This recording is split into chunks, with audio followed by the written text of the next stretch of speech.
ఒక మహానేత, భారతదేశం గర్వించదగ్గ మహోన్నతమైన వ్యక్తి,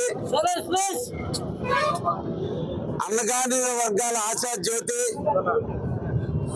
అంటరాని తరాన్ని నిర్మూలించడానికి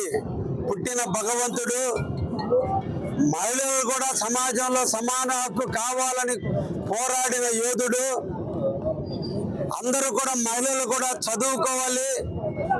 వాళ్ళ చదువుతోనే ఆ కుటుంబం బాగుపడుతుందని పోరాడిన యోధుడు మహాత్మా జ్యోతి పూలేరావు గారి జన్మదినం ఈ రోజున 1827వ సంవత్సరం ఏప్రిల్ 11వ తేదీన పూణేలో జన్మించి చిన్న వయసులోనే తల్లిని కోల్పోయి, ఆడవాళ్ళు లేకపోతే ఇంట్లో ఏ విధమైన కష్టాలు ఎదుర్కొంటారో తెలుసుకొని మహిళల పట్ల ప్రేమను పెంచుకొని మహిళ అభ్యున్నతి కోసం పోరాడాలి, వాళ్ళు ఉంటేనే ఆ ఇల్లు దీపంగా వెలుగుతుంది, వాళ్ళు చదువుకోవాలి అని పోరాడినటువంటి వ్యక్తి జ్యోతి పూలేరావు గారు.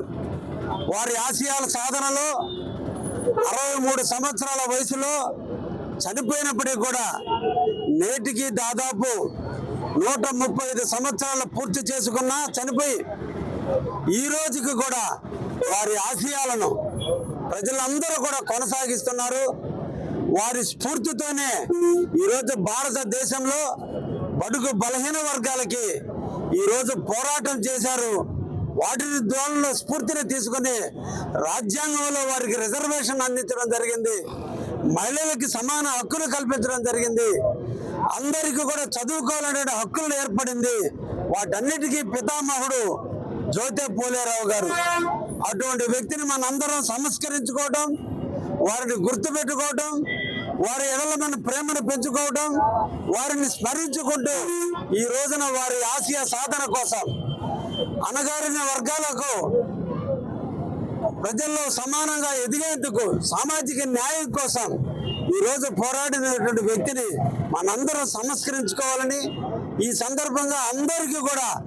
ఆయన పుట్టినరోజు మనందరి జీవితాల్లో వెలుగును నింపిందని, ఆయన ఆశయాలు మనందరికీ ఒక మహోన్నతమైన శక్తిగా ఎదగడానికి ప్రేరణ అయ్యిందని ఈ సందర్భంగా తెలియజేస్తూ, అటువంటి మహానుభావుడు పుట్టినరోజును కావలి నడిబొడ్డున